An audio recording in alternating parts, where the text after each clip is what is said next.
and I've said this before, I don't want the name to be like TBC Cast or Burning Cast or Crusade. Here's my thing, so that's really cringe. And I've said this before. Thanks, Stay Safe, for the clip. I was watching Stay Safe's stream the other day, and he literally he wants to make his own TBC podcast. Why am I getting spammed with follows on YouTube? Make that smaller. Yeah. And he literally called out, I don't know if he knows the name of this podcast is The Burning Cast, but he literally said if he's making a podcast, he's not going to call it The Burning Cast, which is exactly what we chose. Yes. So cringe. And honestly, we didn't either want that either, but we just went for it for search engine optimization, right? Yeah, well, we'll see. So thank you for joining us. This is the first ever live Burning Cast podcast. Thank you for joining us, everyone on Twitch, and thank you for Scotty J for the raid earlier. So we're riding the hype train. Yeah, they might be feeling like a bit, why am I watching this sober guy? But we all good. So I've got nothing to show underneath here, but that's fine. So one take. Normally, if things go scuffed, we'll just restart. But we've got some chat interaction as well. We could do. It's pretty cringe to start with already. So we've got a blip. So did anything happen since last week? Our last week's podcast. We need to have some important questions out of the road first. How are you doing? Yeah, I'm fine. How are you? You know, you have the some like podcasts and stuff have the like timeline in the bottom of the YouTube thing. We should have like intro 35 seconds. How are you? 2 seconds, and then like the first proper topic, just how are you? Be like a troll topic of 2 seconds. How are you? Good. Yes, how are you? Exactly. Good. Okay, sweet. But you asked what happened. I think something really good. Yeah, Blizzard sent some like banners to like scroll up behind us. Mate, no, they like the podcast so much that there's designated content creators for TBC. We're official Blizzard. We're an official Blizzard podcast now, officially sanctioned. Absolutely. We are, for legal reasons, we are not officially endorsed by Blizzard. All opinions are our own, and we will probably still not get TBC beta access. But if you guys follow us that hard, it might happen, and we might have some keys spare, right, guys? Help a small streamer out, boys. Could you imagine if there's a streamer out there who's like, so Blizzard gave me 2 beta keys. I'm going to use one, and the second one I'm going to finish the mortgage of my home with. It's on eBay right now, and you can help yourselves. Do you think it would go for that? How much? Okay, it depends how rare the beta is. Depends how many keys there are. But let's say that over 100 of the 1% of the population can play on the beta. That's a lot, I think. Yeah, but it depends how they're chosen. Yeah, out of our guild, if one person got beta, yeah, so that's kind of like the way to think about it. How much would that beta access be worth? A couple €100? Yeah, you think? It depends if people outside of the top. If the top 50 guilds all got one person with beta access, it would be worth multiple hundreds. This isn't a very good topic to start off with, particularly if we're an official sanctioned BlizzCon talking about the price of their beta keys. Let's talk about it then. BlizzCon. How did you like it happened overall? Dude, I go into life as someone who is pessimist. Is that the word? I just bit my cheek saying that. Yeah, so I go in trying not to get too hyped, and I went into BlizzCon thinking, you know, we're going to get TBC officially announced. It's taken them so long to officially announce TBC. We all kind of knew it was coming, but it was great. And I'm so pumped. And when people said when Classic was released and announced, we're going home, TBC really feels like I'm now going home because TBC is my Classic. It is the Brother Bear song, bro. What's the Brother Bear song? I'm going home or something like that. We're going to get copyright claim for this? It's actually like a good song. Brother Bear. It's from Phil Collins. Okay. On my way, it's on my way, actually. Fuck. Yes, man. Will you stop it? Yes, that's good. Come on, quit it. Love it. Yeah, let's play it out. Well, this is when we get claimed. And oh, shit. Yeah, that's right. It's okay. Cringe. Anyway, I'm doing good as well. Thanks. And I liked it as well, TZ. I think we can like go into the what did you like the most about BlizzCon? Pre-nerf. Besides the TBC announcement, obviously, pre-nerf. Pre-nerf is a big deal. It's the biggest deal that I've heard so far because that's what kind of annoyed me with Classic. You literally had 4 hours of progress, or like 1 hour of progress in Blackwing Lair. How quick was Blackwing Lair cleared? Like super quickly, and that's not terribly fun for me, at least. Sure, and I agree. That was something I did not expect, and them going with the hashtag some changes instead of the no changes kind of thing, was a pleasant surprise because they also, and everything they're told, and we'll get into that a little bit more and some extra, they just said in general good things. And that felt really like Classic that we just experienced for 2 years, or almost 2 years now, or 1.5 years rather, was sort of like a pilot project for TBC Classic to be right. Absolutely. Yeah. And the pre-nerf is one of the highlights of that. I think the second one I really liked as well, and maybe you want to dive deeper more into pre-nerf later, but is I think that what they would never do is give both Alliance and Horde the same seals. Yeah, that's a benchmark for changes. So straight away, they also said hashtag some changes. They are embracing the fact that for the good of the game, we might not be having no changes for 2021. You got to appreciate that gaming culture and the way we interact with games, you can see it in Classic. The way people play Classic in 2020 is and 2021 and 2019 are very different to how people played Classic back in the day. Well, not only because we know a lot of the mechanics and the systems involved, so things like ranking, there was lots of stacking of different what did they call it? Brackets? Bracket, exactly. Thank you, Sam. Yes, bracket stacking and the world buff meta and all of this. This is just happening way more common than in Classic back in the day in vanilla. And I think that just means like the meta is moved so much further forward. Initially it has a massive change because we're now playing with all this prior knowledge, and then it still slowly creeps up and up and up. And what I like about that change is something that I personally would not ever expected. And they just owned up as if they actually know what the fuck they're doing in TBC and realize that is something that people care about to being equal. And to be honest, it is, because it makes, Alliance Retribution Paladins, we are in Alliance Guild now. And they were like choosing not to go for a Ret Paladin at all. They were trying to make a comp work with 3 Paladins without a Ret, So it had big consequences. And I like that it's going to be equal now. Yeah, if you're playing Ret Paladin, one more viable spec for the Alliance. That's good. And possibly Alliance Ret Paladins are stronger now because of the sword and mace specialization. Or versus the sorry. Yeah, versus just the Blood Elf, yeah. Yeah. So probably they're better. And arena repercussions as well for Paladin, you think, for Alliance?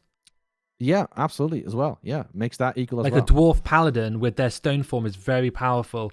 We had a top PvPer and PvEer from retail, Shady, in the chat yesterday, who was saying Dwarf Ret Paladin Shaman in 2s is going to absolutely crush.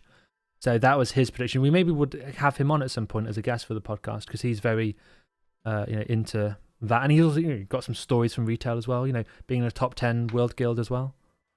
And a lovely guy as well. Just he plays WoW. He's good at WoW. He's also a nice guy. Speaking to the arena thing, they mentioned something. They were not really specific. They were kind of vague, but they expressed an intention to touch on the PvP system of arena, how the ELO system and versus the modern MMR system. So we don't know yet what that specifically is. But that's nice to see that they're willing to change some like known future problems. And let's say that maybe that was a big draw for Classic. But what if they've done something to Classic PvP system that didn't need to have people grind for at least 16 weeks in a row in bracket 1 about 12 to 16 hours depending on what server every day, like not promote that unhealthy lifestyle kind of thing, I think for me at least, and I know that's a bit of a dad gamer opinion, I think that would probably be helpful as well. I'm not sure what that change then would be and what would be a better thing, but it probably would have been better as well. But I don't think it would have been accepted by the community, but still. Overall, I think it would be better. Then they also said that we will be able to level our paladins and shamans before the dark portal opens. How do you feel about that, TSW? I'm sorry, can you repeat? Before the dark portal? That you can level our paladins and shamans. I think that's really fun. I think that's the fun factor of the game being brought forward. I think like it's not fun to play a shaman if you're playing it from level 1 on launch day. Nobody likes that, particularly with the progression going to be really quick as expected. As with Classic, it was very quick. TBC progress is also expected to be very quick. You're just not going to have anyone in any serious guild even level a shaman with a expectation of raiding for progress, And Yeah. I think that's the fun factor. That's a really good call because it not only means that people are going to be subscribing earlier, so Blizzard are making more money from that choice, but it also means that it's more fun. Can you imagine like level 19 BGs? The same with Death Knights. Like there are screenshots of people all level 58 joining the Warsong Gulch, and it's 10 Death Knights versus 10 more Death Knights. There are going to be dead mine runs with 5 shamans. You're going to be outside summoning the shaman that thinks he's going to tank it, and there's going to be another group of shamans there at the summon stone waiting with their party as well. I think it's going to be Draenei crazy. If I'm not boosting anyone myself or doing TBC prep myself, I'm going to make a shaman. And it also means, does it mean there's less stress? Maybe there's more stress on the server if there are, because it'd be nice if a 10th or a 20th or whatever percentage of the population on TBC Dark Portal opening day, if a portion of that are in Azure Mist Isle or whatever it's called, or in the Blood Elf starting area, that's nice to take load off from the Dark Portal. I think that's the only negative that I can think of. Yeah, but because you can have also all said those that people at the Dark Portal. They expressed that they're gonna handle that situation, right? Is there good, especially with the pre-patch, they'll know vaguely how many people are gonna play. I've got an idea. You can pretty much just say, like, the unique number of players active during the month of pre-patch. That's gonna be the minimum that is going to play in the Dark Portal. If you prepare for that, you're going to have no technical difficulties. But I don't know if it's a case of, if they know it's going to be 20,000 people per server, can they do anything if it's 20,000 people, Layers. Just have 8 do they layers. but aren't layers dynamic, and that would layer itself up anyway? Yes. Obviously, I don't know the technical side of how Blizzard run their servers, but it's the sort of thing where I think they got some idea of Classic, and it's harder now. But everybody needs to go through the same funnel now. They don't start like humans start somebody else, dwarves start something else. Exactly, yeah. For Classic, it was actually kind of easy mode if you compare it to TBC. Yes. But then they already have layers there, and they have not expressed that they want to cut that. Their highest priority was everybody who wants to play or is able to play, right? If that's their priority, then there could be 8 to 10 layers, bruv, on very popular servers. I'm wondering if they would ever do something. I don't think they necessarily would, but use other portals in the world. For example, there's one underwater in Ashara. They could maybe have that as a second portal to Outland, so it would put less stress on the 1 to 60 world. and Yeah, you but just then you have put mad layering in Outland in But Hellfire. like it's like you're worried about, like, you're just shifting the problem. Then not the door portal is the problem, but then after, like, Hellfire is the problem. Yeah. Yeah. So like you're approaching the problem as in, let's add more highway lanes, Yeah. and that's not always the like the solution. As you've played City Skylines as well, right? So you know that. Yeah. What else did they talk about? A big thing actually. Maybe phases or spell batching. Which you want to take first? Yeah, spell batching is great. As Yeah, in, there's not much- the topic of them removing it is great. Yes, they removed it. Could you they're gonna remove it, imagine but it was having already it on the in PTR, for right? Arena? Yeah, Oh Joe. mate, it would have been so stupid. Like, Dude. so many druids and mages and would have cross CC going on. Like, You'd oh my see a God. correlation between Arena players and purchasing a new monitor every 2 weeks and a new keyboard, because they're just getting smashed, aren't they? At any kind of high level Arena rating. Yeah. The phases then, because I think we can like skip through the spell batching really fast. Phasing. They did something that maybe you were not that happy about. What, with the As in Arena? No, with the phases, they cut up tier 4 and tier 5, not together. Because if you look at how retail TBC was, tier 4, tier 5, and Mount Hyjal were all out Open in the with launch. But a small disclaimer for Mount Hyjal, because I think Vash and Kael'thas were in a state where they were unkillable anyway. Yes. So that was sort of a cock block that you can't really go past. Yeah. But for now, they actually decided to cut up tier 4 and tier 5. And I think this is a case of just prolonging TBC's content. Yeah. And I think, maybe for myself, I would have liked tier 4 and tier 5 like ready at launch, just because to experience ones of really trying to push it in tier 5 with freaking tier 3 gear and maybe even lower gear, right? Yes. Doing, like, so for example, the gear requirement for Classic has basically not existed at all. You could do Molten Core in level 50 greens. I think there even a raid of 55s who did it at some point. I can't remember, but you can do it in very low gear.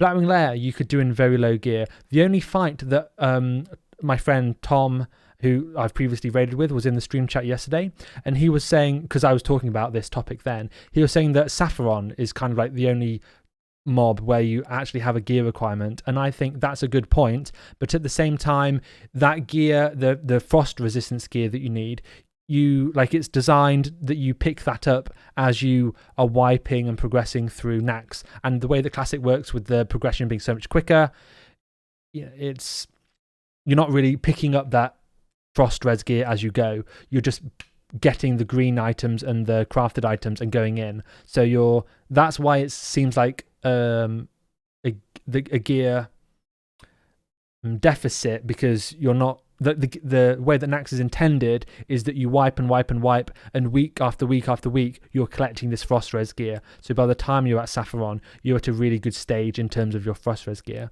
But generally speaking, you don't really need gear, so you're always running in with easy mode gear, whatever. So gear's never a problem. And to get to my point, running into tier 4, you're wearing tier 3, so you're one tier behind, and you just walk in there with expected predicted gear. So when you're going to tier 5, the way that tier 5 encounters are designed are for you to have tier 4 gear. So you're one tier behind and you're just working through the next tier. It's just a stepping process. You just go up and up and up one tier at a time. With tier 5, you're going in with tier 3 and whatever scraps of tier 4 you can get. So you're more or less 2 tiers behind. And that would give us the actual, not only with pre-nerf, so the fights are going to be in their more difficult state, but on top of that, you're 2 tiers behind. Not only are you 2 tiers behind, but one of the tiers is 10 levels lower.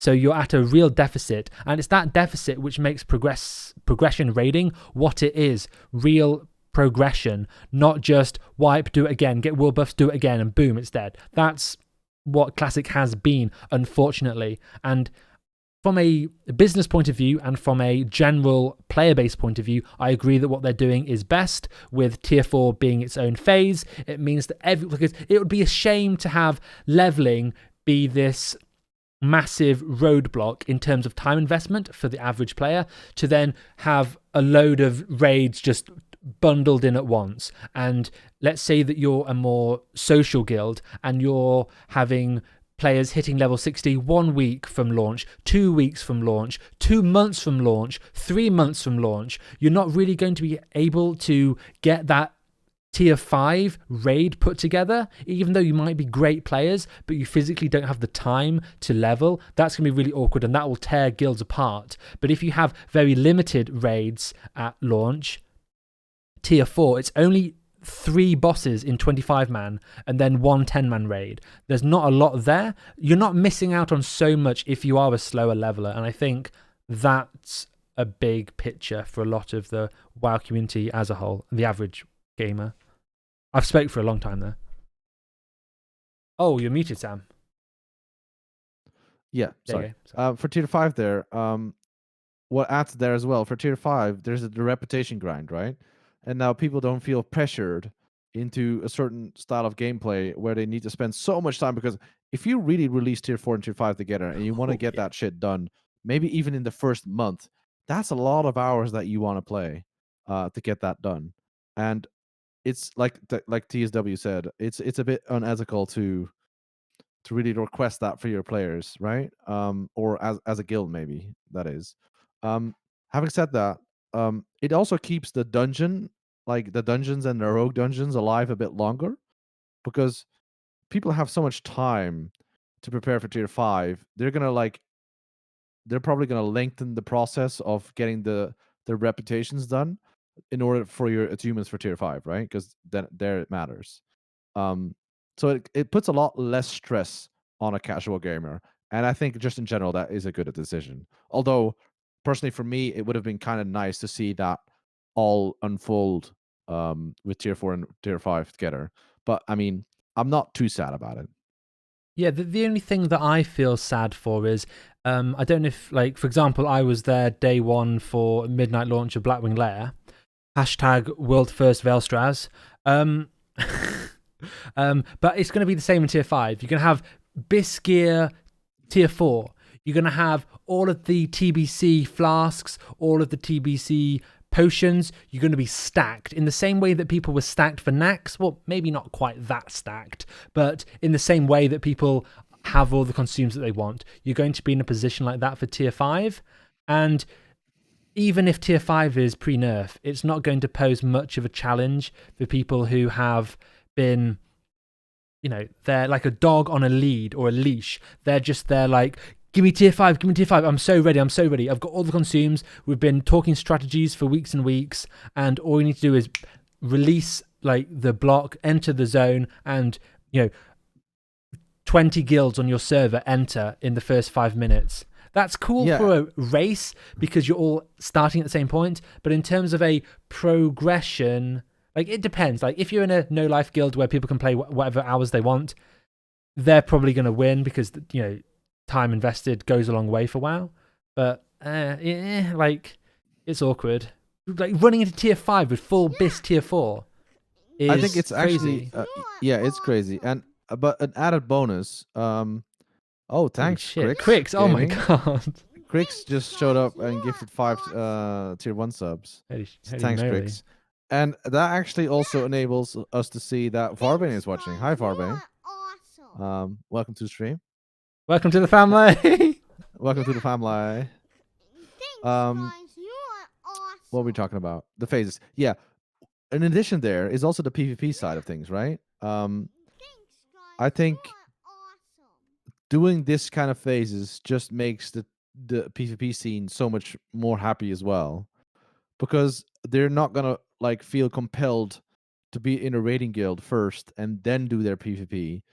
With their like phase 1 being tier 4 only, they actually got some time to grind their PvP gear, like test out arena. Like there's you can play the game with all its content being there, and you feel like PvP might actually be content you want to do, instead of like instead of it being disregarded till you have tier 5 and farm, and you'll have your Storm Herald versus a guy who, I mean, has like maybe his Thunder, and that's a big advantage you can have as a warrior, right? And I feel that it makes it a more playing like an even playing field, and I like that a lot. Like that a lot.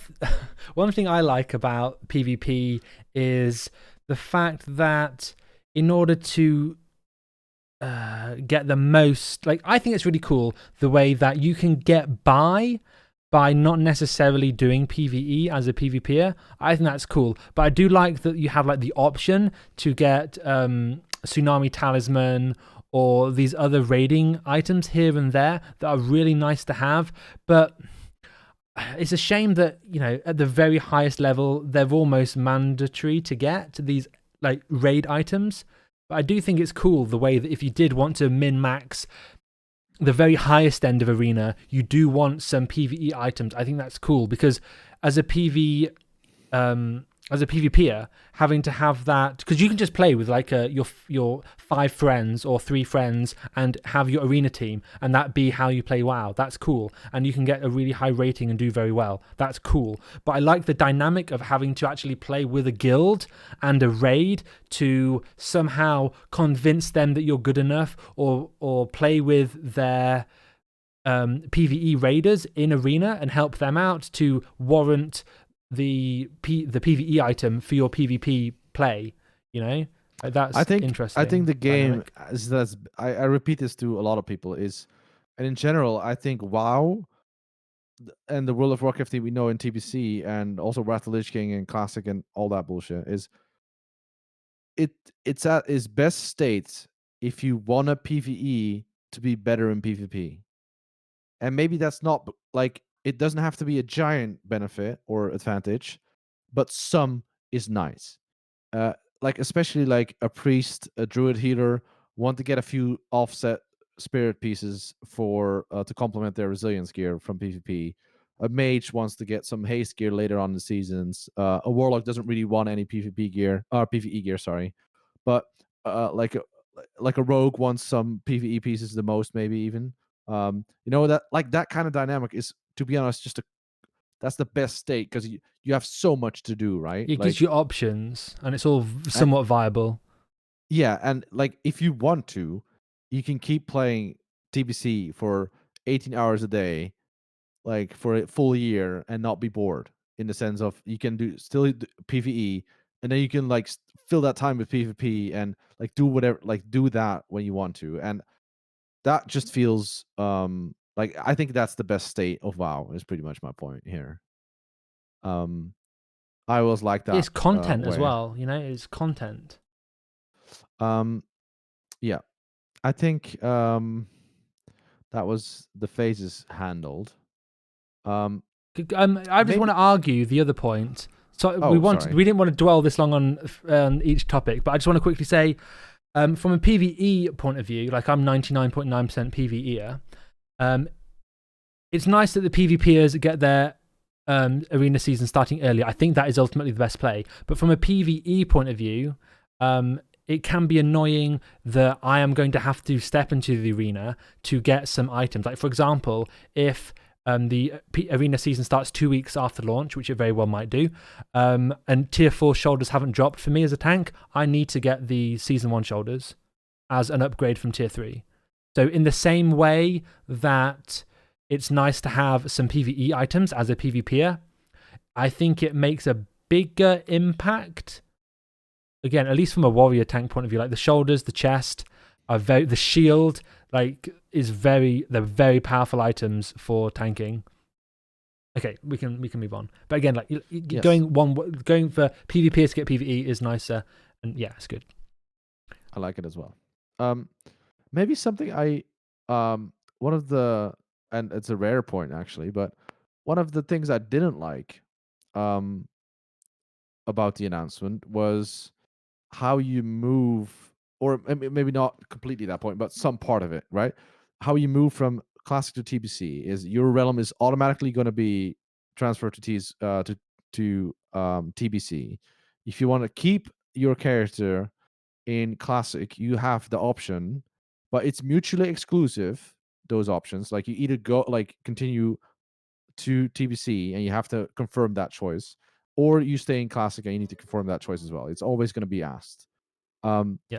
But then if you want to have your character exist in a like a pre-TBC period and move that character to TBC, you have to pay for it. Yes, we don't know how much that will be for live. Assumingly like something like €20 or something, right? Yeah, it's interesting because are you going to do your characters? Probably not. No, I don't have any connection with my classic characters whatsoever. That's funny. I might have my warrior stay at 60 and go to Outland. But to me, that's a bit I might of a regret weird it choice, at some point, you know. But I understand the choice why you would do it. You're going to have loads of people like me who are going to say, "Yeah, I'll keep my 60 warrior just in case," and then 90% of the players are never going to play that 60 character again. Oh my god, it's printing free money. Yes, but Isn't I think it? what in their mind is, yes, it's free money, absolutely, because it's sort of a museum piece, right? You're never gonna play it, but you want to watch it once in a while. Yeah. Like every so often, Or you're gonna log in flex. and just or flex, yeah, exactly. Dude, all these rank But what I 14s think- and Thunder Furies, they're all going to be paid for to remain, aren't they? Yeah, absolutely. And I think the biggest point from their part, I think, is like keeping those characters alive in a classic era server and a TBC or server is just more infrastructure they need to foresee to keep that live. And I think they just want to prohibit that a little bit, or like make that a lot less for like sticking it behind the paywall, right? This is gonna demotivate people to do it, and thus it's gonna not require a lot of infrastructure for their side. So Yeah. I feel like that's something that was driven that choice. I don't really get it. Like it feels kind of sucky, to be honest.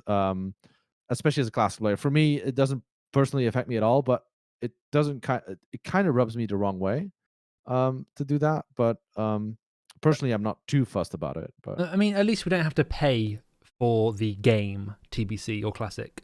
It's just Yes. the retail subscription. It's a great deal, in all honesty, if you're a retail player and a Classic player, because that's free content, you know? talking about money, by the way, they also added a paid boost to level 58 for one per account. And it's gonna be probably like some blue gear with level 40 mount and probably no gold, no professions, all that Correct. stuff. They right? said no professions. They said 40 mount. But I think it's not the best gold sync, but all those level 58s are gonna probably get epic riding at some point soon. Although, like leveling, like people think that the gold, people talk about gold, and I'm kind of getting off topic of the 58. Let's talk about the 58. How much do you reckon it's going to cost? Because you can get paid boosts in retail. That's gonna be, I suppose it's gonna be something between like 20 and 25 euros.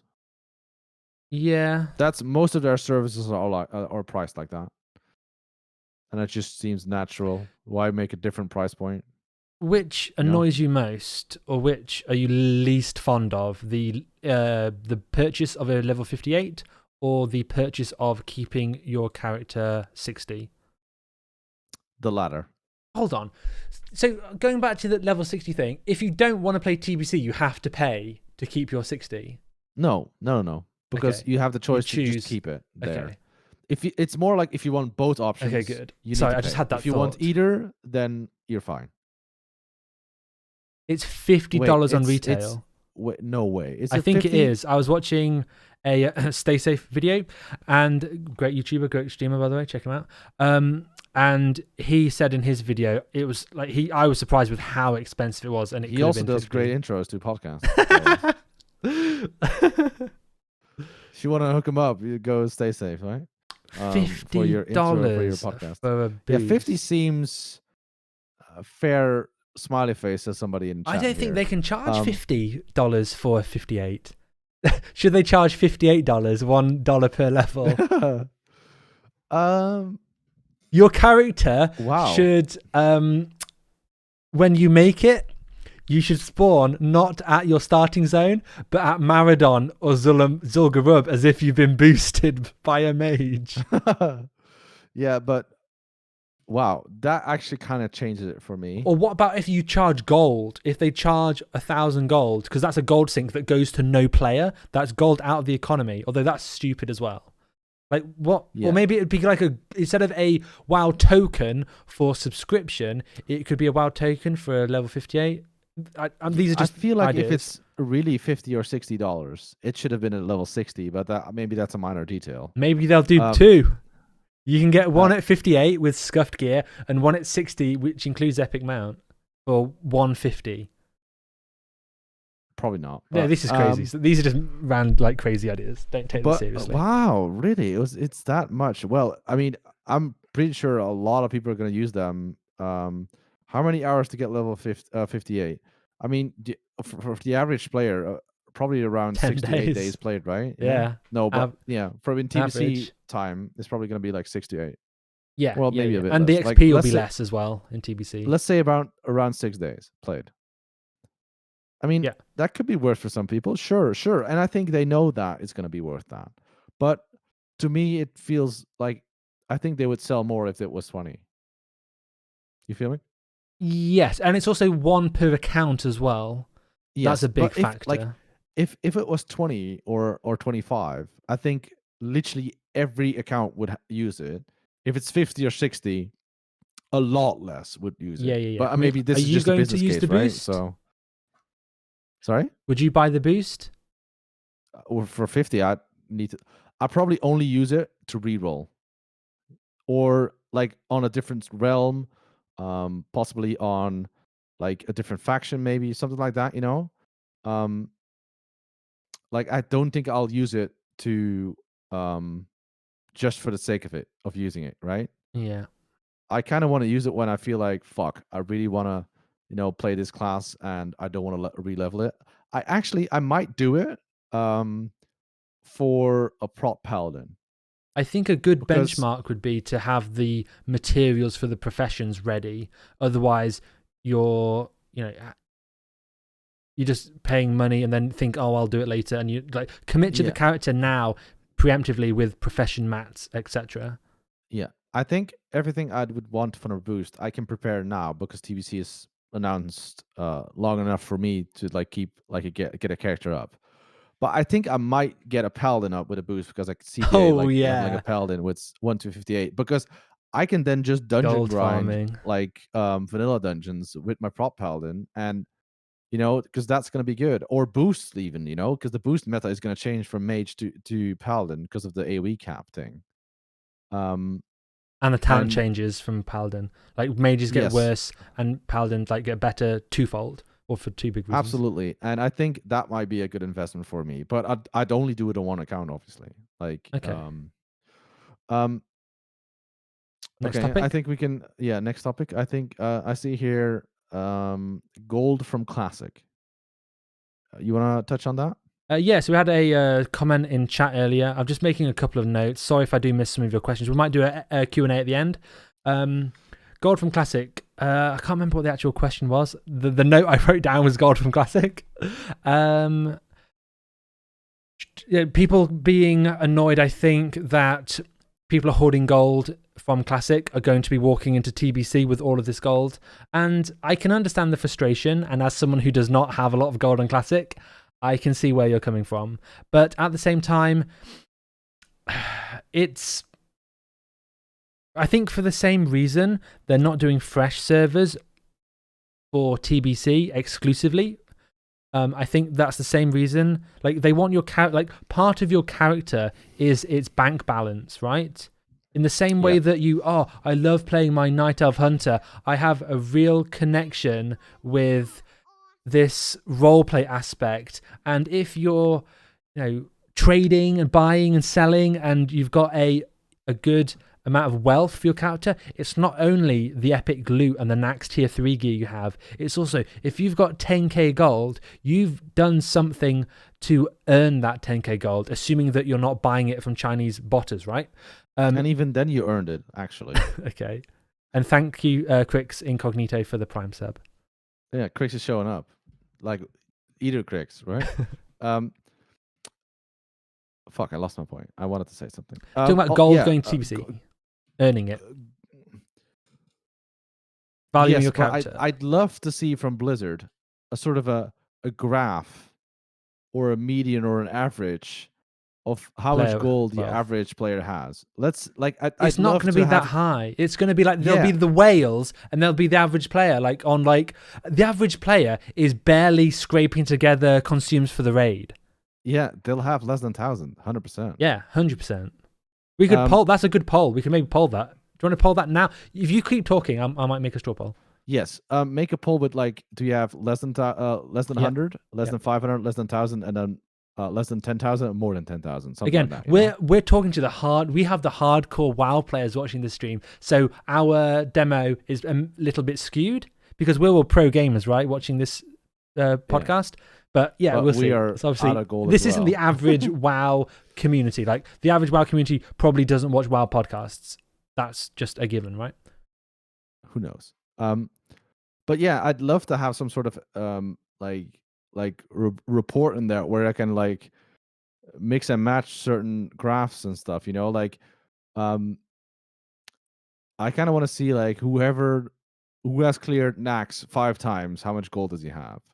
Like like sort of kind of play with that data and just see how much the median of how much gold a level 60 has. And maybe you need to like exclude the level 60s who've played less than 10 days on their character, right? Mm-hmm. And then see how much gold like the or the average player account in general. Or the account. Yeah. I think it's gonna be like less than you guys think, really. I mean, it might be as low as like my guess is the median income or current gold balance of a classic player right now would be lower than 1,000, I think. Yeah, I mean, absolutely. I think so. Absolutely. I think this would be a good time. Oh, actually, wait. Do you want to cover the fresh at some point? Most likely. Yeah, that's a great topic. And then we can take some questions from the chat. Sure. Written down and stuff. I sent the poll to you, Sam. If you can just make sure you're happy with that. So, what in the Q&A they were asked, "Are you going to do fresh?" And the answer was what I would expect. They said, "Yeah, fresh is something that they'd be interested in doing." I think they missed the boat. Okay, I think they missed the boat by not doing fresh during the life cycle of Classic. Classic has come. Classic is almost gone. Okay, as we know it, we're going to be moving to TBC. On my tits or on my ass? Excuse me? It's going to come. I'm sorry. Okay, I'm sorry for canceled. the bad joke, guys. There goes the potential sponsorship deal. Yeah, I hope you're using headphones and not speakers in your workspace if you listen to this podcast. Yeah, so ooh, the votes are coming in. I like it. Let's keep that rolling for a while and then check it out. But you were mentioning something like about how do you feel about fresh and when do you think it's happening, if it even happens? Yes, and I think it'll be, well, it was basically hinted heavily in the Q&A that when there's a lull or a drought during TBC, they're going to do fresh classic. They're going to do fresh and presumably fresh classic from that. And I think that's to be expected. Our poll has a flaw, indeed, as iChris says. Oh, what's the flaw? It's like always less. So if you say then less than 50,000, well, the one gold, that's most applicable, like yes, yeah. I hope people know that and realize that. But yes, I'm just struggling on this freaking capture. I've been trying to vote for like 10 minutes and I can't freaking vote, dude. This is stream content right here. Just select the freaking palm trees or motorcycles, bro. Oh goodness. Anyway, I think okay, I got it. Yeah, fresh. Let's what are your predictions for fresh? Like, does it happen for you? Do you think? Yeah, there's no way that they will not do they will avoid fresh. like they will avoid fresh, or no way they'll avoid fresh. So they'll do They it. will absolutely do fresh. That's When? like their trap card. When they see the sub count drop to a certain threshold, and they'll say, because let's say, for example, there are, let's say, easy numbers. Let's say there are 100,000 people playing WoW Classic right now. And let's say that 10% of them would consider playing fresh. That's 10k. So at what point do they, let's say that half of the player base stops being subbed. They're on 50k.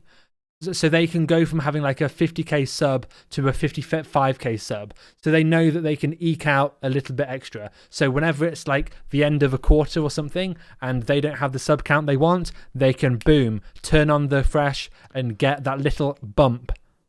I think they will pull it out once they have done a singular cycle of vanilla TBC Wrath of the Lich King, and they'll start doing fresh seasons. You think we won't get, so Wrath. you don't think we'll get fresh Classic until Wrath of the Lich King?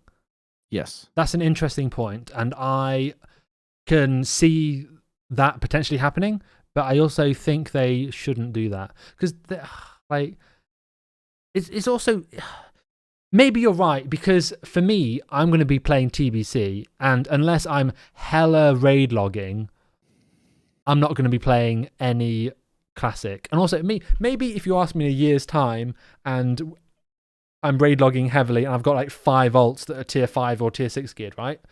Maybe that'll be something different. But yeah, it's hard to answer that question and know what where my mind will be once we're in the thick of TBC. Because right now, my sole focus is TBC. So I would really struggle to play a Classic Fresh. But during Classic, I would have played a Classic Fresh, even if it was for a week. And I think that's the risk that you have. You have a Classic Fresh, and it's like 50, like if they did one Fresh Classic server, like half of the active player base at high end would log on to that realm. It would be insane if they just did one fresh. Obviously, they'd probably do more than one fresh, but if they did just one fresh, it would be huge. Like, they really only had one English-speaking PvP server at the start of freaking Classic. Yeah. So they might just do one freaking fresh again. Who knows? Yeah. But it seems like they learned at least a few things from Classic and going into TBC, and I really enjoy like experiencing that and still like having a little bit more trust in Blizzard again. I'm not saying a lot, but just a little bit more. Compared to Classic, they've actually, like, the thing with Classic is, I've said this a few times on stream, but if you said to me that, when they're announcing Classic, everyone goes, "Way, we're going home!" and everyone's so excited. But if you then also told them during the announcement that there would be huge amounts of layering, there'd be huge amounts of lag, that you would struggle to do big world PvP, there would be no progression, item progression, itemization. There would be the massive world buff meta. There would be almost no communication between Blizzard and the community. There would be only PTR for Zul'Gurub and Naxxramas. Like, there'd be botting out the freaking everywhere. Like, the gold inflation will be insane. All of this craziness, like, that would take all of the wind out of Classic. And it's almost like Blizzard's like teasing the Classic community by saying, we're going to do Classic. Hey, here's the beta where all like loads of streamers can play. Let's not spend any money on marketing. Let's just have the streamers and the beta be all of the marketing that we're doing. So we're just making money hand over fist. Tap me in, bro. Tap me in. Go, Sam. Go. I see a thing on the chat here with a question like, would you say you think you do but you don't? And let me just stop that right there, because I think it's purely on the side of Blizzard's execution, not because the game itself was not what we wanted. I think that's a huge difference. So, I mean, I just really wanted to get that out there. I don't mean ill to the guy who said it, but just, I mean, yeah, I think for me it was a lot of execution on Blizzard's part. Maybe the last thing, because I think a lot of people, maybe not the live viewers, but people watching it on YouTube later, would want to have answered is a thing that is a lot talked about. Unfortunately, it starts with a D, and it's drums. Oh yeah. You were actually surprised. And apparently on some Mr. GM interview he had, go check him out. They said that they're willing to change leatherworking drums so that some people have it in your raid, but your raid doesn't feel compelled of having 25 leatherworkers in the raid. And by that, a lot of people jumped on it as if it was the world buff meta in Classic, as in, why change that? That's a good thing that you change it. It's fucking like stupid that you you have drums. I think like I'm gonna like say how I feel about it, because Yeah. I feel like, I mean, their goal is to not have everybody compelled to get it. And then everybody jumps on the wagon of it's going to get nerfed. Why get nerfed? It's a fun thing, right? It also could be a more creative solution where you maybe don't have to have 25 people to still have the same benefit. Although that's kind of buffing and that kind of feels counterintuitive to what their goal is. And I agree. But that would be nice. But it doesn't necessarily mean nerfing it so nobody want it. Because if you nerf it in a way that nobody would want it, then you're just going to make the next best profession mandatory, which could be enchanting for your rings, although that might, in really hardcore Wouldn't guilds, you that love might it to see all these people jump on the bandwagon of change drums, and the meta changes to you need to level 1 to 300 and what is it, 60 or something, 350, 360 enchanting to enchant your rings. And I mean, I think proper guilds, especially with the phase how they're set up, Yeah, there's and plenty I of will time be doing between this them. if I'd be playing a mage or a warlock for sure, like any caster for sure, is I'd be enchanting in my bis tier 4 rings, dropping enchanting, and then leveling the profession I really want to have again. I'll 100% do that. At least that's how I'm approaching it now. And when I'm doing it, I'll hate it, but it's just what you do to min-max, and I enjoy that. I mean, I enjoy the result of it, let's put it that way. But it feels like drums, guys, really, it's not that stupid. If you, I mean, in Wreath, in Classic right now, speedrunning, that's Flask of Petrification, that's Flask this, Flask that, consumable this and that. That's world buffs being like not able to play your character for the next 6 days because it happens to be like Darkmoon Fair freaking buff week, you know? Like, We call that it is World Buff so Jail. a world buff jail, exactly. Like, that is so much less annoying than freaking drums. Like, drums is like level it to 350 leatherworking, which is not a big deal. Other people can make it for you, so you can just provide the mats to one guy who decided to go 375 for drums, and you need a certain rep with I believe Shatar. And if you don't have that, you can have your guildie make it for you. Like, it's so low effort once you have that at 350. I mean, it does limit the other choices of professions. I get that argument. But if you jump on the bandwagon of trying to get this nerfed, or it's going to be the next best thing that needs to be Yes, thing, if it wasn't like needs to be leatherworking, it would be blacksmith maces, or it would be. I mean, just, it already is. I Yeah. think something else supporting, right? Yeah. I So- think it's the same reason that like gold making guides on YouTube are so popular, because gold is something that every player is concerned with, and the fact that leatherworking is a useful profession to use, an item to use for basically every raider. So instead of something that would be concerning the rogues or the warriors, it's concerning all of the player base. Therefore, this issue is shouted about the loudest. Whereas there could be, for example, let's say that Drums of Battle increases your damage by random number 200 DPS, but then let's say the Blacksmith Mace increases your damage by 400 DPS, twice as much. No one's complaining about the Blacksmith Mace. but people are complaining about drums of Like, battle. why Like, do- why yeah, are it's people it's jumping on it's- this out of everything? It's kind of the same logic, right? Because everybody who the mace is good for. Imagine playing a warrior and not wanting to use blacksmithing. That's a bigger Yeah, cock block for you as a warrior than everyone as a leatherworker. Yes, and it feels like weird because it's essentially the same thing. Although the drums, like you said, is just multiplied to the whole 25 raider group. It's stupid. Like if you're telling me that you're gonna play a warrior and you're not gonna level blacksmithing weapons, like I'd call your raid leader mad if he allowed you to have that spot with the amount of melee guys in classic right now. There's gonna be like such a overrepresentation of those, so it feels like what? Indeed, drums is not that big of a deal, guys. If you remember anything from the podcast, is this: drums are good. They have feelings. Love them. Don't hate them. It's okay. And also, leveling to 350 leatherworking is actually the easiest shit out there. Like, believe me. I mean, it might be expensive if everyone's going leatherworking. Then So what do you think the solution Then should? you have a gold making method for skinning. Woohoo! That'd be nice to make some real cash out of skinning. Yes, mate. Like trying to snipe, like you're doing Black Morass or something, and you're having to snipe the skinning off other people because everyone's there. No one's caring about the next portal that spawned because everyone is skinning. That's funny. What would you do to change drums? If like, would you change drums?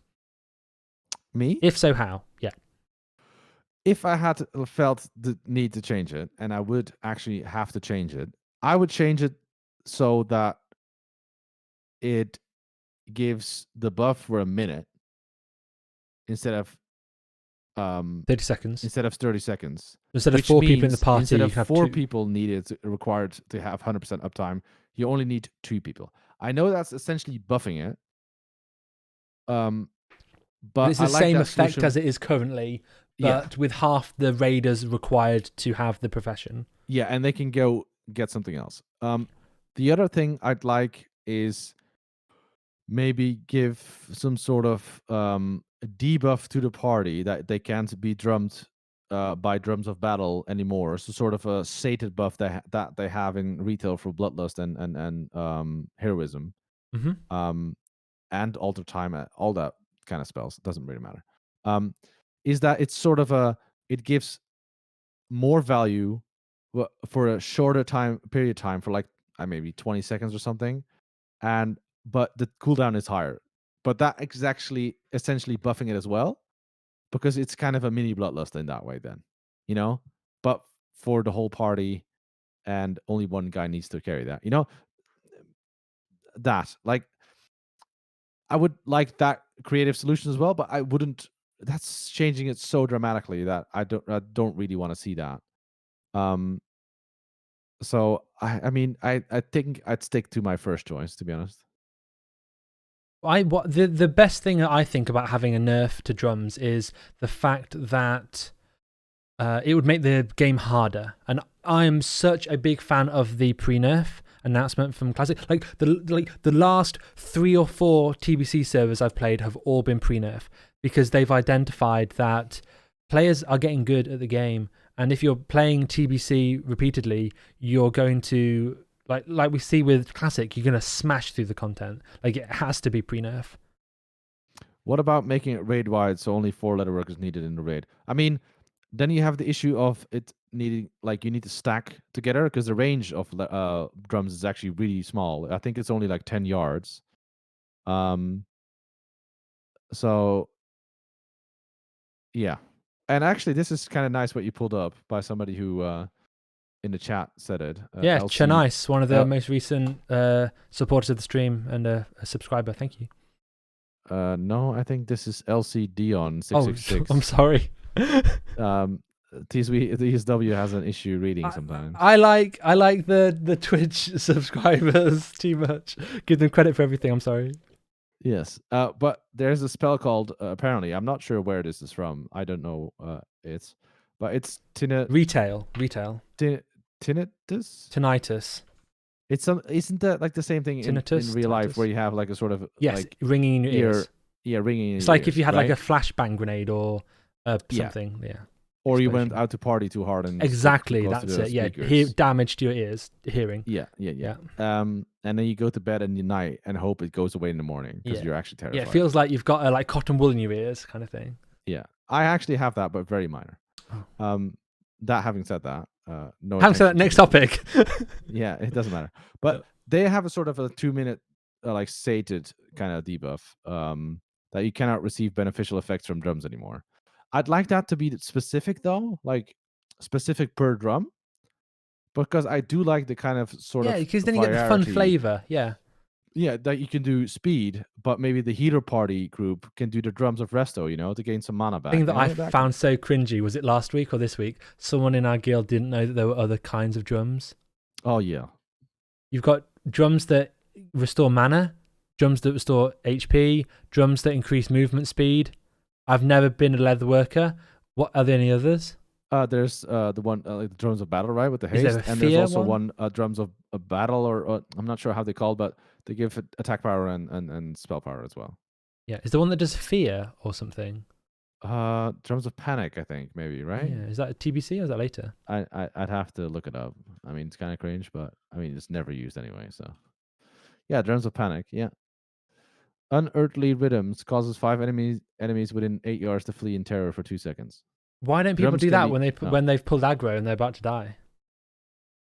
Yeah, I mean, who knows, bro?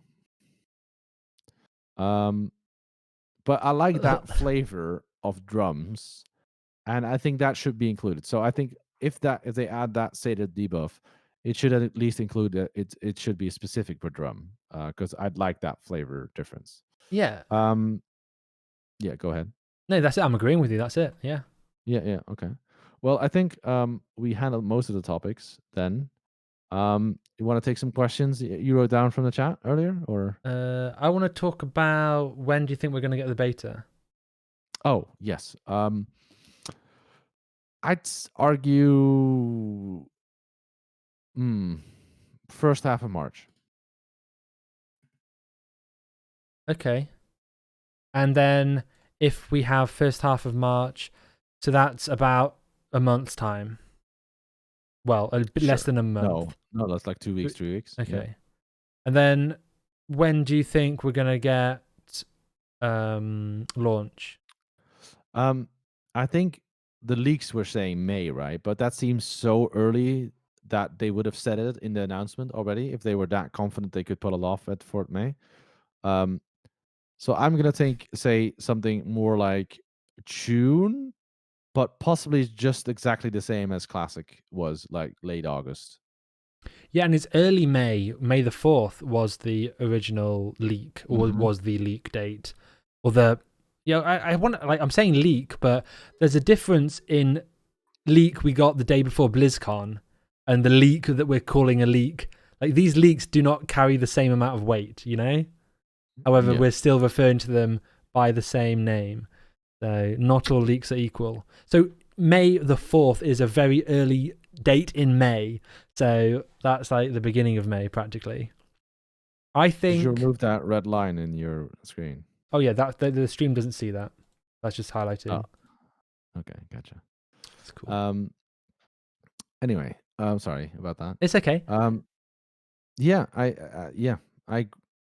When do you think? Really? I think they will. Have to bet on it. Well, my thought process is it will depend on the subscriber retention for farming Nax Rammus. So everyone's farming Nax now, and I'm sure that there's been some sort of hit already. Like, there would have been a peak when Nax came out. There will have been a percentage of players that stopped once Nax had been cleared. That was their goal, and now people are actually receiving loot from Kel'Thuzad and then quitting, having achieved their dream, Atish or Hungering Cold or Might of Menethil. Like, they're getting these big ticket items and they're saying, my character is so complete, there's nothing else I can do. So there'll be a drop in sub count, and then when it gets to a stage where Blizzard thinks we need to stir this up, they're going to say beta access for active subscriptions, and then they'll see a little bump because the people want to get into the beta and play TBC, although I expect it'll be very minor.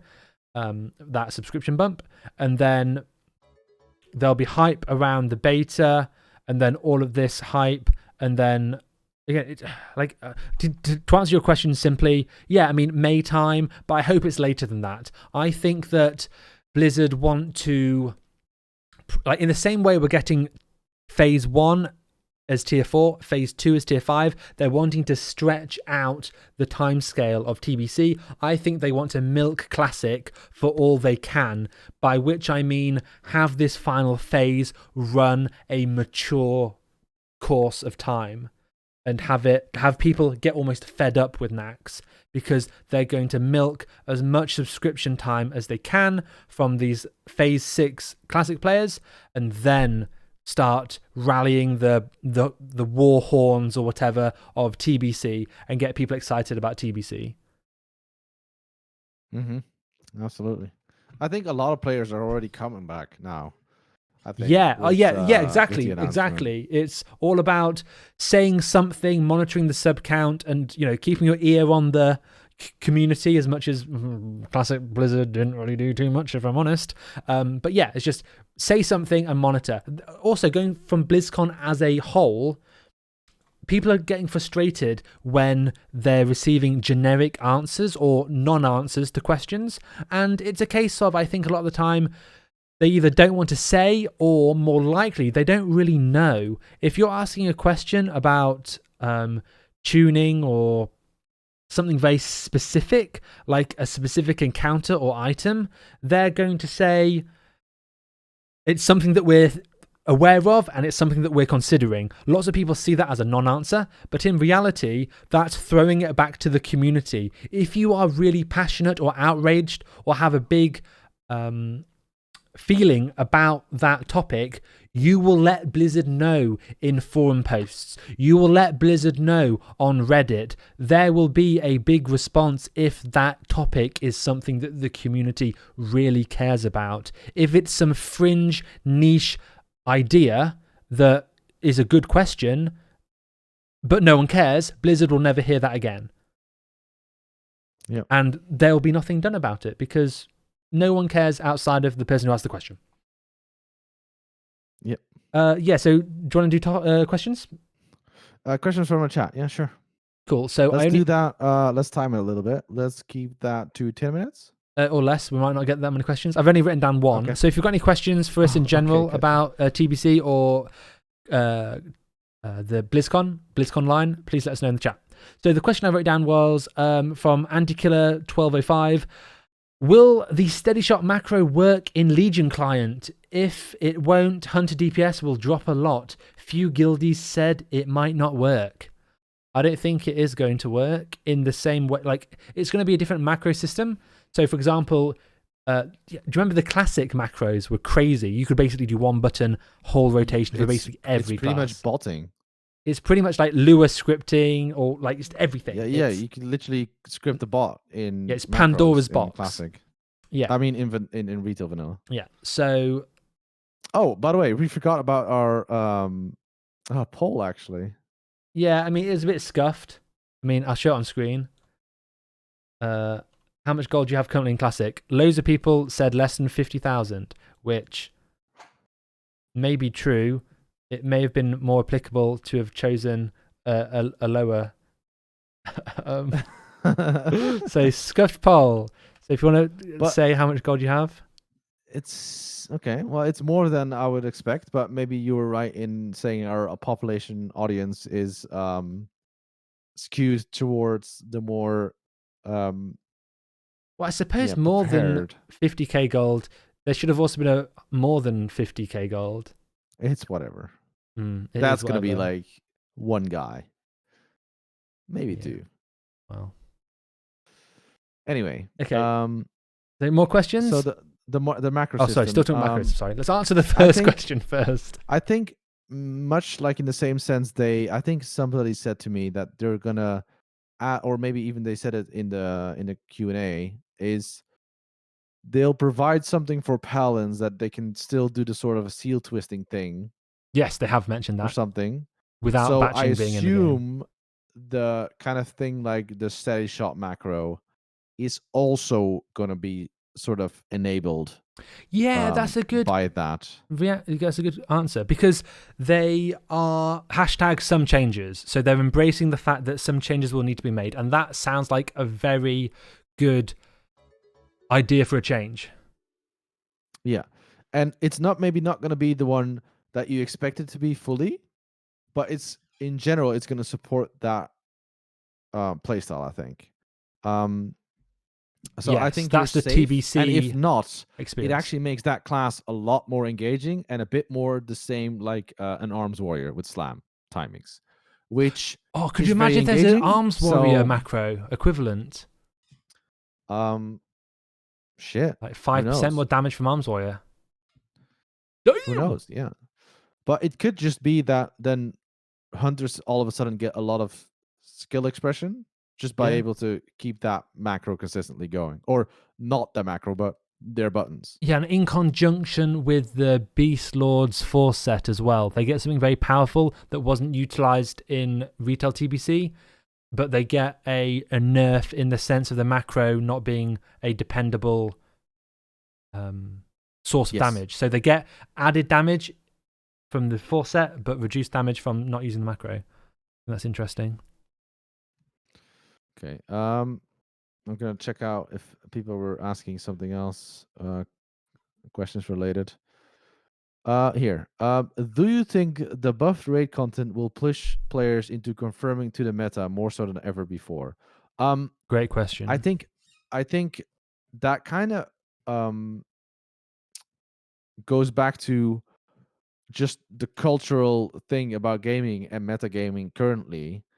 And I think we are ever so connected. So metagaming has the possibility, or a perfect thing, or the accepted way of playing just trickles down to so many players that it affects them as well. So they need to conform to it. And I think that's regardless of how hard shit is. Because Classic is super easy. You could easily clear it with 30 mages or 30 druids or whatever. But many guilds are still choosing to run 20 or 25 warriors. You know, they don't have to. And I don't think the content being harder that makes people conform to the meta. It's their cultural will or expectation to conform their behavior to the meta. And that means, like, how do you say that? Do you follow my train of thought here, TSW, or? Yeah, I've been trying to collate other questions, so I kind of missed the beginning. The question was... Does the buffed content make people more conform into the to meta? And my point was that I think it's more because things are optimal, not so much because the content is harder. I think that the meta will be... And I think in Classic we saw it's super easy, and people just still chose the optimal way. I think outside of the top 10 speedrunning guilds that have a very sharp, defined speedrun comp, I think out of those kind of guilds, you're going to have a lot of guilds that have bring the player, not the class. So out of like the top 10 speedrunners, you're going to get more flavor in terms of speedrun comps just because they want to bring people they know are good, right? And it's in these top elite guilds where they can really cherry pick the player, the class, and they'll have the dedication and the time to do all of that. So I think that whilst we're saying, if the classic comp is stack warriors, that's a very blanket term, which doesn't mean... That's not defining every slot in a 40-man raid when you're saying stack warriors, right? That means you could have 20 warriors, you could have 25 warriors, you could have 15 warriors. All of that is warrior stacking. However, there's a reasonable amount of difference in the amount of warriors. So I don't think, like, if you call 15 warriors and 25 warriors warrior meta, then that's fine. We're just talking about what we're calling it, but at the same time there is flexibility within warrior stacking, right? And so it's not as rigid as it may come across. when you say warrior meta, you think just stacking warriors. But in reality, there is some give and take even within the stacking warrior meta. And for TBC, I think there'll be more flavor because the meta isn't as ironed out as it is in Classic. With the Classic private servers, people were speedrunning actively there for years. And in TBC, there has been a lot less speedrunning. Generally because the content, it's just not... It was harder to script from a technical level on a private server. You had lots of passion for the OG original version of the game, and people developed and researched and put a lot of time to get these private servers in a really good state. And Wrath of the Lich King was a more modern client and easier to script for, and a lot of the unknowns were already answered because it was a more update version of the game, and the scraping of the data was a lot more accurate. Whereas TBC is in this middle ground, where it's hard to code for and hard to get the data because it isn't there to get. Sorry. I think the need for speedrunning in Classic right now and in vanilla private I know where you're servers going with as this. well, but less so, comes from the game is relatively easy. So that is your competitive outlet. But in TBC, you have Arena as a competitive outlet that really people enjoy. So I feel like those players would be typically the ones who enjoy speedrunning. So it kind of removes that need of wanting to speedrun. Thus, I can lay that competitive nature into Arena. Having said that, though, because in Classic, speedrunning has been such a thing. I'm not sure even if it's a big thing, but it's a thing that people can like aim for. I think that it's still going to be something in TBC, although maybe less big because the attention is going to shift towards Arena. It'll be interesting. There will be, but I think it's going to be for less people because if you actually look, maybe tier 4, but tier 4, there's not going to be any speed running, is there? I mean, come on. The first... If the content drought is there for 4 months, if there's 4 months...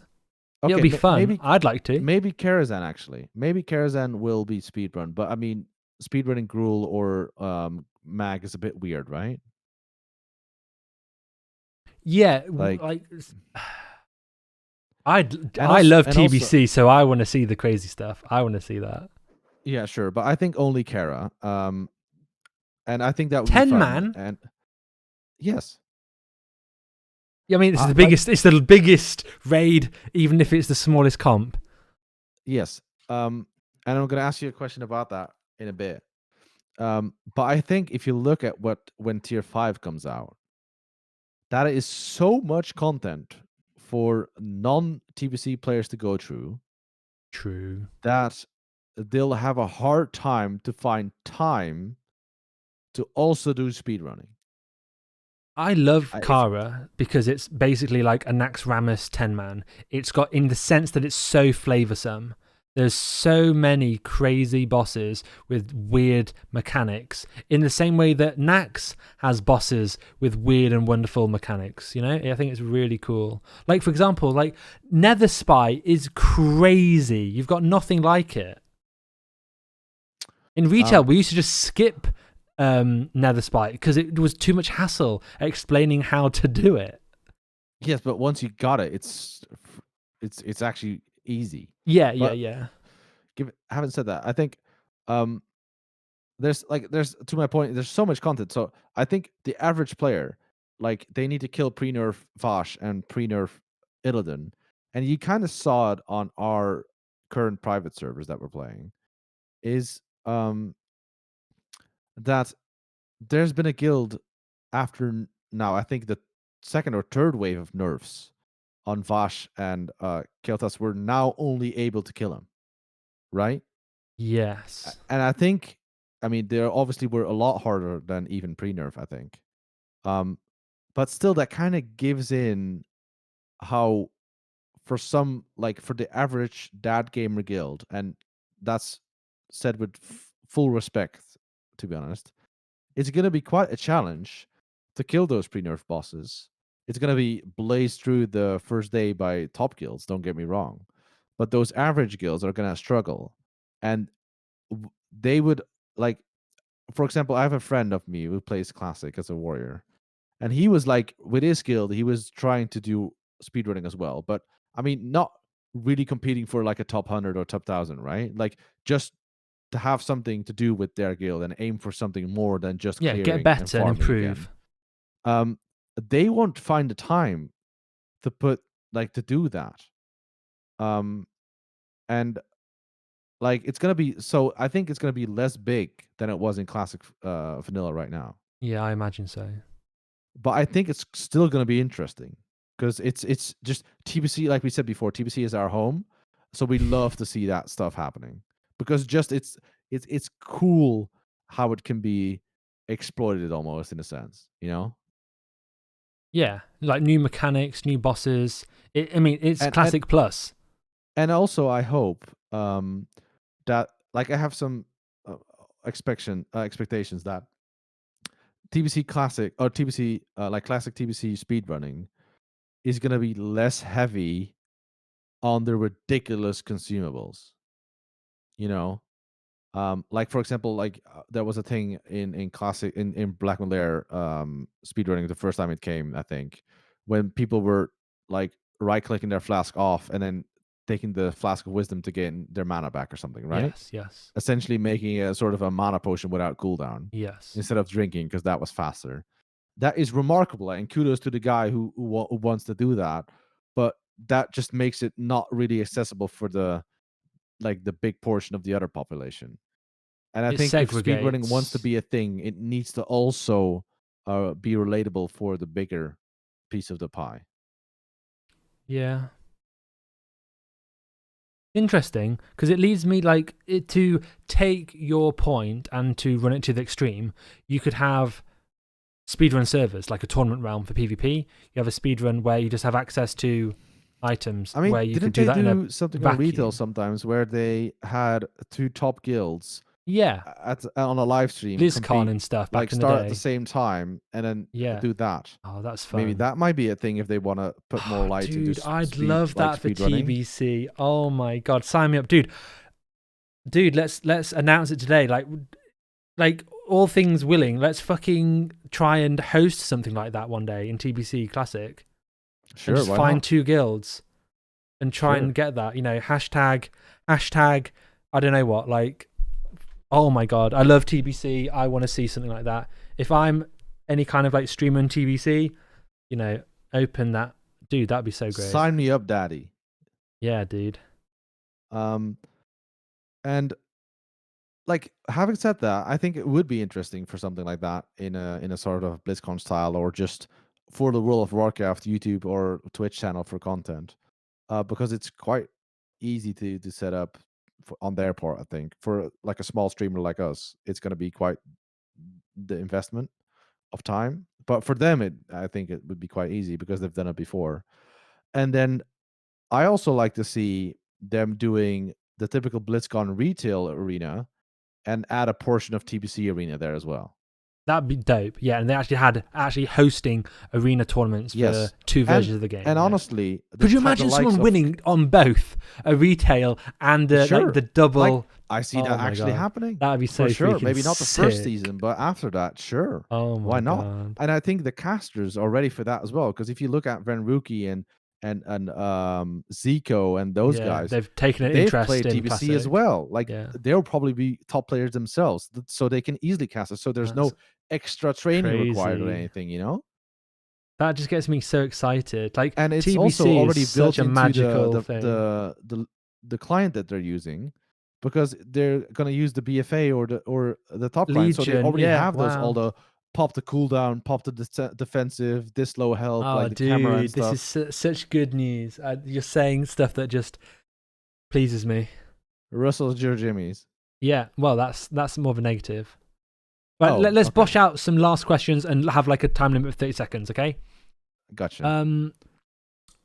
Max O'Tor asked, how significant / prevalent do you think paid arena boosts will be in Classic TBC?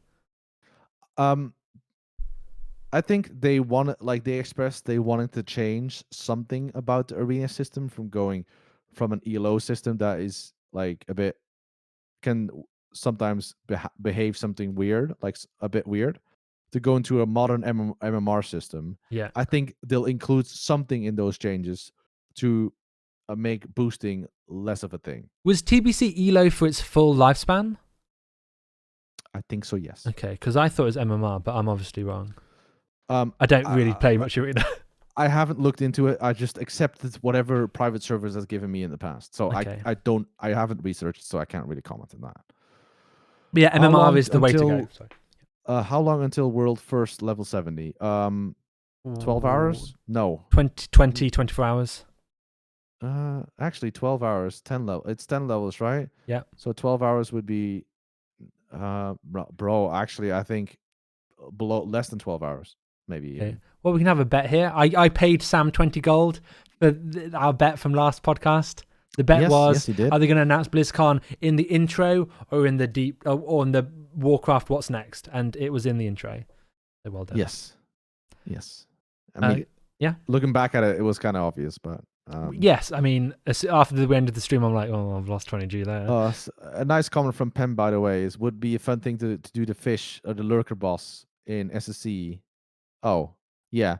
That literally everybody of your 25-man raid has to have fishing just so you can get lurker out faster. Oh, that would be hilarious. Oh, I'd love like that. All those rods going like... Oh, Pem, that's so great. And you can't tell which one's yours, so you're just clicking. Yeah, that's funny. That MMR doesn't matter if boosters play on boosted account. Yeah, I mean, there's still account sharing things, so but I hope they make it in that change there's somewhere a thing that makes boosting less prevalent. And for example, I think what our current private server has is that you need to be within 150 rating of your team's rating to get that rating's arena points, and also you have to have played at least 30% of the games that week. So these are easy changes which have potential big ramifications, and it's the sort of thing where Blizzard and the arena players need to kind of come to an agreement to say this is fair. Will people grind vanilla content because Outlands will be a clusterfuck or just dungeon farm? I think to have a definitive answer, we'll need to wait for a confirmation of the beta and see how much an elite mob in Ramparts gives as XP. So that's like a question mark there. If it's the same as classic values, I'm certain that dungeon leveling would still be the best. Although I do believe also that the best questers that have prepared will be faster than that. I'm sure of it. Although speed running leveling, since the biggest private servers who have done ×1 leveling have usually started from level 1, I don't think many are experienced in starting from 60 and then going. So that'd be interesting. Yeah, it tends to be level probably 60 the ones greens who get or 50 beta greens. access have a lot more benefit there than others. Hell yeah. Do you think Blizzard should remove the 30 instance lockout? Oh my god. Hell yeah, brother. Yes. Hell yeah, brother. Absolutely. And to answer shortly, if they believe it's a necessary thing to limit botting, which my argument would be you're out of your mind because botting is still really prevalent, so it doesn't do anything much. Like it doesn't do much. I'd say if you really believe that, just remove it for a month and let the players who really want to spend those hours, let them do it. Just don't hinder the player base. I've also thought, like, I used to farm the first boss in Shadow Labs for the easy shield. And you'd also farm the first 2 bosses in Shadow Labs for rep. Yeah. That's going to kill that if you're seriously farming that as well as playing. Like, it's so stupid. You're hindering people playing the game. Like, yeah, and you'll run into issues where if you're dungeon leveling for the first few levels, and let's say you don't go Ramparts, but you go Blood Furnace to have less lockouts. Yeah. You may, like one of your raiders might run into issues where they can't continue, like complete their Karazhan achievement because they can't enter the freaking dungeon until the next day. That cannot be the intent of Blizzard, and therefore why have that enforcement of 30 instances? So stupid. Yes. It's ridiculous. And if they want to limit botting for that, I mean, just pause it for 2 weeks or a month, please. And even after that, it kind of doesn't make sense. Just be better at stopping bots than just some random ass. No, easy Sam, ass. no way. No way. It just like I'm very against that. So I'm Yeah. very for like removing that or like pausing it essentially. Yes. Okay. I think we're maybe about there. Yes, I think we are. Okay, well, thank you everyone for watching the first ever live Burning Cast podcast. Please make sure you follow the stream, subscribe on YouTube, hit the like button. Tell us if you enjoyed the interaction in the Twitch chat or in the YouTube chat. Let us know if you'd like to see future. Like we were just, on stream. We've just finished raiding tier 6 and some Lady Vash and Kelthas in SSC and TK. And we thought, with BlizzCon being a thing, we'll just, and we also got a nice host from Scotty J. So shout out to Scotty J for the raid of 100+ people from his stream. So I thought, let's capitalize on the Scotty J boost, the bump, and let's just, make the podcast here and now. So thank you for everyone for watching. And thank you for watching. There's not much more to say. Yep. Hope you enjoyed it. Guys. See you to the next podcast.